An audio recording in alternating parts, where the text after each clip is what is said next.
ሰላም ጤና ይስጥልን ክቡራን የቻናል ቤተሰቦች እንደምን ቆያችሁ? ሰላማችሁ ይብዛው ያለው እንግዲህ በዛሬ ቪዲዮዬ በሂሳብ ትምህርት ተመልሼ መጥቻለሁ። በዚህ ቪዲዮ እንግዲህ በየካ ክፍለ ከተማ የተዘጋጀ የ2016 ዓ.ም የሂሳብ ሞዴል ጥያቄዎችን መልስና ማብራሪያ እያየን እንሄዳለን። በአጠቃላይ 30 ጥያቄዎች አሉ። ከነዚህ 30ዎቹ እንግዲህ በዛሬ ቪዲዮ ያው በሁለት ፓርት ሰራለሁ። በዛሬ ቪዲዮዬ የመጀመሪያዎቹን ከ1 እስከ 15 ያሉ ጥያቄዎችን እየሰራን ቆይታ እናደርጋለን ማለት ነው። በእነዚህ ጥያቄዎች ላይ እንግዲህ አጠር ያለ እንዴት ቀለል አድርገን እንሰራለን የሚሉ ማብራሪያዎችንም አካትቼበት ይዤ ነው የመጣሁት። ስለዚህ እየሰራን ቆይታ እናደርጋለን። ከዛ በፊት እንግዲህ ከዚህ አስቀድሜ የሰራሁት የአራዳ ክፍለ ከተማ ሞዴል ጥያቄ አለ። እንግዲህ እዛ ላይ አንድ ጥያቄ ወይም የሶስተኛን ጥያቄ ማስተካከያ እንድትወስዱልኝ ይፈልጋለሁ። በዚህ ማስተካከያ ምንድነው? ያው ሶስተኛ ጥያቄ እዚህ ጋር እንደምትመለከቱት የጎግል ካርታ ጥቅም ያልሆነው የቱ ነው የሚል ጥያቄ ነው። ይሄን እዚህ ጥያቄ ላይ እንግዲህ የተሰጠው መልስ ወይ ደግሞ ትክክለኛ እንዳልሆነና ማስተካከያ እንድትወስዱበት ለማድረግ ነው። ይሄም ምንድነው? ሀሌታ ላይ መረጃ ማከማቸት፣ ከሳተላይት ምስሎችን መውሰድ፣ የአየር ላይ ፎቶግራፍ ማንሳትና የገበያ ትስስር መፍጠር የሚሉ ከሀ እስከ መ የተቀመጡ ምርጫዎች ናቸው። የዚህ ጥያቄ ያው የተስተካከለ ወይም ትክክለኛ መልስ የሚሆነው ሀሌታ ላይ ያለው መረጃ ማከማቸት የሚለው የጎግል እርዝ ጠቀሜታ ነው ማለት ነው። ስለዚህ የዚህ ጥያቄ መልስ ሀሌታ ይሆናል። በዛ መልክ ማስተካከያ እንድትወስዱልኝ እፈልጋለሁ። እንግዲህ ወደ ዛሬ ቪዲዮ በቀጥታ አመራለሁ ማለት ነው። አብራችሁን እስከ መጨረሻ ድረስ ቆዩ። ይህንን ማብራሪያ እንድታገኙ ጋብዛለሁ። እሺ በቀጥታ እንግዲህ ወደ መጀመሪያው ጥያቄ አመራለሁ። የመጀመሪያው ጥያቄ ወይም አንደኛው ጥያቄ ከሚከተሉት ውስጥ ትክክል ያልሆነው የቱ ነው የሚለን። ሀ ለሁለት ተካፋይ የሆነ ሙሉ ቁጥር ለአራት ተካፋይ ነው። ለ10 ተካፋይ የሆነ ሙሉ ቁጥር ለ5 ተካፋይ ነው። ሐመሩሃ ለ6 ተካፋይ የሆነ ቁጥር ወይም የሆነ ሙሉ ቁጥር ለ3 ተካፋይ ነው። መ ለ8 ተካፋይ የሆነ ሙሉ ቁጥር ለ4 ተካፋይ ነው ይላል። እንግዲህ ይህንን ጥያቄ ስንመለከት አንድ ቁጥር ያው ለሁለት ተካፋይ ከሆነ ሁልጊዜ ለአራት ተካፋይ ይሆናል ማለት አይደለም። ይሄ ማለት እንግዲህ ምሳሌ የሰጠን ስንመለከት ለምሳሌ 6ን ለሁለት ማካፈል እንችላለን፣ ነገር ግን ለአራት ተካፋይ አይደለም ማለት ነው። እንዲሁም በተመሳሳይ ለምሳሌ 10ን ስንመለከት ለሁለት ማካፈል እንችላለን፣ ነገር ግን ለአራት ተካፋይ አይሆንም ማለት ነው። ስለዚህ የዚህ ጥያቄ መልስ ሀሌታ ሀ ይሆናል ማለት ነው። ስለዚህ ሀሌታ ላይ ለሁለት ተካፋይ የሆነ ሙሉ ቁጥር ለአራት ተካፋይ ይሆናል የሚለው ሁልጊዜ ትክክል ስለማይሆን ማለት ነው። ሁለተኛ ጥያቄ ለሙሉ ቁጥሮች በሙሉ አካፋይ የሆነው የቱ ነው? ለሙሉ ቁጥሮች በሙሉ አካፋይ የሆነው ሙሉ ቁጥር የቱ ነው የሚለው እዚህ ጋር ሀ 2 ለ0 ሐመርሃ 1 መ 5 ይላል። እንግዲህ እዚህ ከተሰጡን አማራጮች መካከል የተቀመጠው እንግዲህ ሁሉም ቁጥር ወይ ደግሞ የሁሉም ቁጥር አካፋይ የሆነው እዚህ ጋር የምትመለከቱት አንድ ቁጥር ብቻ ነው ማለት ነው። ወይም ሀሌታ ላይ የሚገኘው አንድ ቁጥር የሁሉም ቁጥር አካፋይ የሆነው ቁጥር ማን ነው? አንድ ነው ማለት ነው። ስለዚህ 0 በማንኛውም ቁጥር አይካፈልም። ምክንያቱም ያው የሆነ ቁጥር ሲካፈል 0 የማይካፈል ስለሆነ ማለት ነው፣ አንዲፋይንድ ስለሚሆን ማለት ነው። ሶስተኛ ጥያቄ በሙሉ ቁጥር 4 3 1 መ በ6 ተካፋይ እንዲሆን በመ ቦታ ላይ ሊገባ የሚችለው ባለ አንድ ሙሉ ቁጥር ስንት ነው የሚለን። ሀ 1 ለ4 ሐመርሃ 7 መ 8 ይላል። እንግዲህ እዚህ ጋር የምትመለከቱት ቁጥር አለ። ይህ ቁጥር እንግዲህ ለ6 እንዲካፈል ወይም ለ6 ተካፋይ እንዲሆን ወይም ለ6 እንዲካፈል ለ2 እና ለ3 መካፈል የግድ አለበት ማለት ነው። ስለዚህ የመጨረሻው ሀዝ መ ወይ ደግሞ መጋር እኩል መሆን መቻል ይኖርበታል ማለት ነው። ስለዚህ ከተሰጠበት ወይም ከተሰጡት አሃዞች ውስጥ ይህንን ሊያሳካ የሚችል ወይም ይህንን እውነት ሊያደርግልን የሚችል አማራጭ ለላይ የተቀመጠው 4 ነው ማለት ነው። ይህም ማለት እንግዲህ እዚህ ጋር የተቆጠሩ ያው ለ6 ተካፋይ የሆኑ ቁጥሮችን የዲጂቶችን መደመርና ደምረን ለ2 ወይም ለ2 እና ለ4 ወይም ለ6 ተካፋይ መሆኑን ማረጋገጥ ነው። ስለዚህ እዚህ ጋር 4 ሲደመር 3 ሲደመር 1 ሲደመር በመ ቦታ ላይ ማንን ተካለን? ለላይ ያለውን 4ን ስንተካ ድምራቸው 12 ይመጣል ማለት ነው። ስለዚህ 12 ደግሞ ሲካፈል ለ6 ተካፋይ ነው። ምክንያቱም ለ2 እና ለ3 ተካፋይ ስለሆነ ለ6 ተካፋይ ይሆናል ማለት ነው። ስለዚህ መልሳችን ለ ይሆናል ማለት ነው።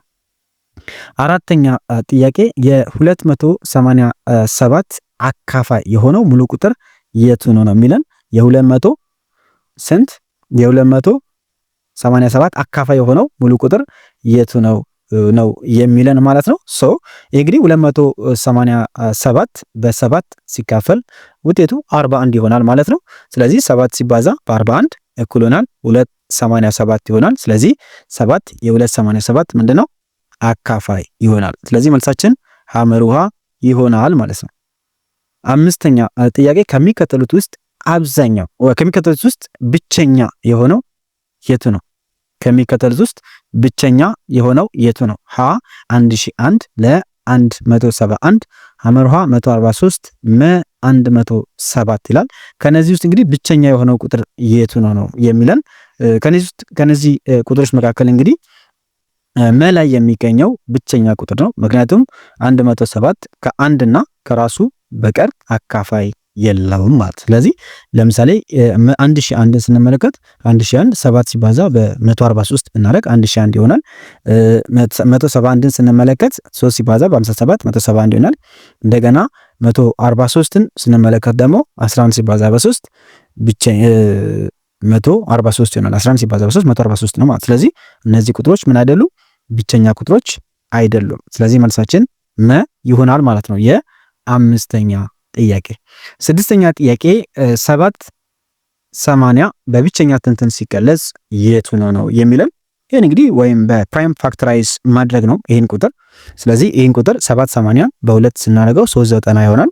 እንደገና 390ን በ2 195 ይሆናል። 195 በ2 አይችልም። ስለዚህ በ3 ስናደርገው 65 ይሆናል። 65ም በ2 ስለማይችል በ3ም አይችልም። ስለዚህ በ5 ነው የምናደርገው።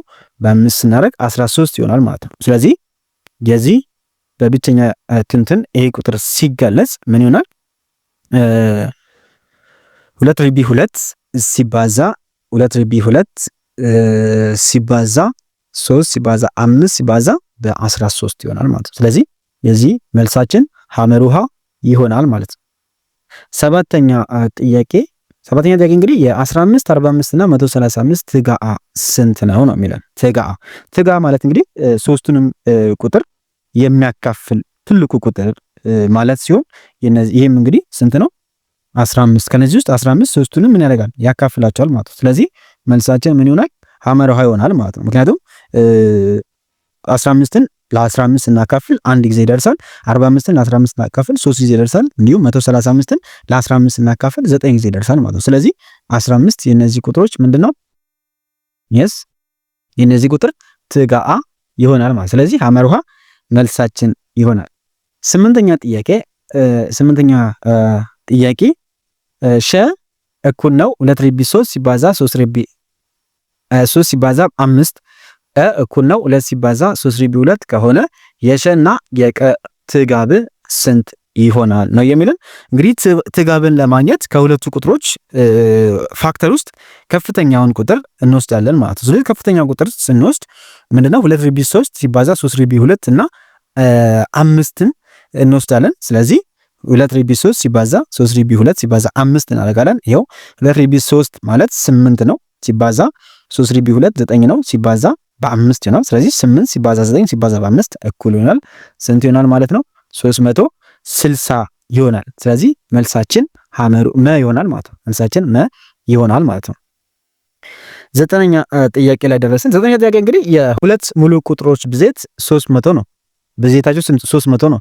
የሁለቱ ትጋብ 60 ቢሆን ትጋአ ስንት ይሆናል ነው የሚለው። እንግዲህ የሁለቱ ቁጥሮች ብዜት ማለት እኩል ነው ትጋአ ሲባዛ በትጋብ ነው። ስለዚህ ትጋብ እኩል ነው 300 ሲካፈል ለስንት እናደርጋለን? ለ60 ስናደርግ የነዚህ ቁጥሮች ትጋአ ስንት ይሆናል ማለት ነው? ለ5 ይሆናል ማለት ነው። ስለዚህ 300 ሲካፈል ለ60 5 ይሆናል ማለት ነው። መልሳችን ለ ይሆናል። አስረኛ ጥያቄ 90 አስረኛ ጥያቄ 90 ወደ ዝቅተኛ ሂሳባዊ ቃል ሲገለጥ ወይም ሲለወጥ የቱ ነው የሚለን። ይህንን 90 112ኛውን ለማቃለል እንግዲህ ሁለቱንም በቀላሉ በሁለት እናካፍላለን ማለት ነው። ስለዚህ 90 በ2 45 112 በ2 56 ይሆናል። ስለዚህ 12 45 56ኛ የዚህ ቁጥር አነስተኛ ሂሳባዊ ቃል ነው ማለት ነው። ስለዚህ ሀሌታዋ ላይ 45 56ኛ የሚለው የዚህ ጥያቄ መልስ ይሆናል ማለት ነው። 11ኛ ጥያቄ 3 ሙሉ 1/5ኛን ወደ አስርዮሽ ሲለወጥ የቱ ነው ይላል። 3 ሙሉ 1/5ኛ ወደ አስርዮሽ ሲለወጥ የቱ ነው? እንግዲህ 3 ሙሉ 1/5ኛ ማለት ያው 3 ሲደመር 1/5ኛ ነው የምናደርገው። 3 ሙሉ አለ። ስለዚህ 3 ሙሉ ሲደመር 1/5ኛ ነው። 1/5ኛ ማለት ደግሞ አንድን ለ5 እናካፍለው 0.2 ይመጣል። ስለዚህ 3 ሲደመር 0.2 እኩል ይሆናል ስንት ይሆናል ማለት ነው? 3.2 ይሆናል ማለት። ስለዚህ 3.2 እዚህ ጋር የምትመለከቱት መ ላይ ይገኛል። ስለዚህ መ የዚህ ጥያቄ ትክክለኛ መልስ ይሆናል ማለት ነው። 12ኛ ጥያቄ 23 50ኛ ወደ መቶኛ ወይም ወደ ፐርሰንት ሲለወጥ የቱ ነው የሚለን። 12ኛ ጥያቄ እንግዲህ ክፍልፋይን ወደ መቶኛ ለመቀየር በቀላሉ በመቶ እናባዛለን ማለት ነው። ይሄን ቁጥር በመቶ ስናባዛው 23 50ኛ ሲባዛ በመቶ እናደርጋለን። ይሄ እንግዲህ 23 50ኛ ሲባዛ በመቶ ነው። ስለዚህ መቶን ጀስት በሁለት ስናደርገው መቶን 2 ይሆናል። የታችኛው 51 ነው የሚሆነው። ስለዚህ ምን ይሆናል? 23 ሲባዛ በ2 ይሆናል ማለት። ስለዚህ 23 ሲባዛ በ2 ማለት ደግሞ ስንት ይሆናል? 46 ይሆናል። ስለዚህ 46% የዚህ ጥያቄ መልስ ይሆናል ማለት ነው። ስለዚህ ለ የዚህ ጥያቄ መልስ ነው። 13ኛ ጥያቄ 1.25 ወደ ክፍልፋይ ሲለወጥ የቱ ነው የሚለን። 1.25 ወደ ክፍልፋይ ሲቀየር የቱ ነው ይለናል። ይሄ ማለት 1.25 ማለት 125 ስንተኛ ነው? 100ኛ ማለት 125 100ኛ ነው። ይሄ ማለት 125ን በ25 ስናደርገው 5 ነው። እንደገና 100ን በ25 ስናደርግ ስንት ነው? 4 ነው ማለት። ስለዚህ 5/4ኛ የዚህ ጥያቄ መልስ ይሆናል ማለት ነው። 5/4ኛ ሀ ላይ ይገኛል ማለት ነው። ስለዚህ ሀ የዚህ ጥያቄ መልስ ነው። 14ኛ ጥያቄ 0.025 ወደ መቶኛ ወይም ወደ ፐርሰንት ሲለወጥ የቱ ነው የሚለን 14ኛ ጥያቄ። ይህ እንግዲህ አስርዮሹን ወደ መቶኛ ለመቀየር የምናደርገው ምንድነው? ነጥቡን በሁለት ቦታዎች ወደ ቀኝ ምን እናደርገዋለን? እናንቀሳቅሳለን ማለት ነው። ይሄም 0.025 ማለት ወደ ፐርሰንት ስንቀይረው ምን እናደርገዋለን? 2.5% ይሆናል ማለት ነው። 2.5%። ስለዚህ 2.5% ሀሌታ ሀ ላይ ይገኛል። ሀ መልሳችን ይሆናል ማለት ነው። 15ኛና ለዚህ ቪዲዮ የመጨረሻው ጥያቄ ላይ ደረስን። 15ኛው እንግዲህ 2 ሙሉ 1/5% ወደ ክፍልፋይ ሲለወጥ የቱ ነው የሚለን። እንግዲህ 2 ሙሉ ስንት ነው የሚለን? 2 ሙሉ 1/5 ነው። 2 ሙሉ 1/5 ማለት ምን ማለት ነው? ይሄ ድብልቅ ቁጥር ነው። ስለዚህ ወደ ክፍልፋይ እናደርገዋለን። ወደ ክፍልፋይ ስንለውጠው 11/5% ማለት ነው። ይህንን ወደ ክፍልፋይ ለመቀየር ምንድነው የምናደርገው? በመቶ እናካፍላለን ማለት ነው። ስለዚህ 11/5 ሲካፈል ለመቶ እናደርጋለን። ይሄ ማለት 11/5 ሲካፈል ለመቶ ነው የሚለን። ስለዚህ ይሄንን ምን እናደርጋለን? በቀላሉ 11/5 በሪስፕሮካል እናባዛለን። ሲባዛ በአንድ መቶኛ እናደርገዋለን ማለት ነው። ስለዚህ ሲባዛ በመቶ ነበረ። ይሄንን ሪስፕሮካል ወይም ሲገለበጥ ምን እናደርጋለን? 1 መቶኛ ይሆናል። ስለዚህ ይሄ ማለት 11 ስንተኛ ይሆናል? 5 መቶኛ ይሆናል ማለት ነው። 11 ስንተኛ? 5 መቶኛ። ስለዚህ ሐመር ውሃ ላይ ያለው የዚህ ጥያቄ ትክክለኛው መልስ ነው። ስለዚህ ከ16 እስከ 30 ያሉ ጥያቄዎችን በሚቀጥለው ቪዲዮ ይዤላችሁ እመጣለሁ። እስካሁን ለነበረን ማብራሪያ ከልብ አመሰግናለሁ። ኖርማሊ ጥሩ ጥያቄዎችን ቀደም ብላችሁ እየሰራችሁና አብራችሁኝ እየሄዳችሁ እንደሆነ ቆም እያደረጋችሁም እየሰራችሁ እንደሆነ ይሰማኛል።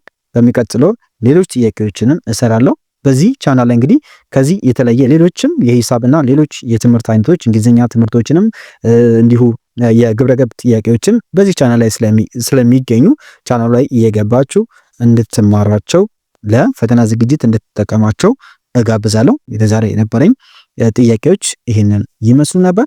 በሚቀጥለው በክፍል 2 በዚሁ ጥያቄ አገኛቸዋለሁ። እስከዛ ድረስ ቸር ቆዩልኝ።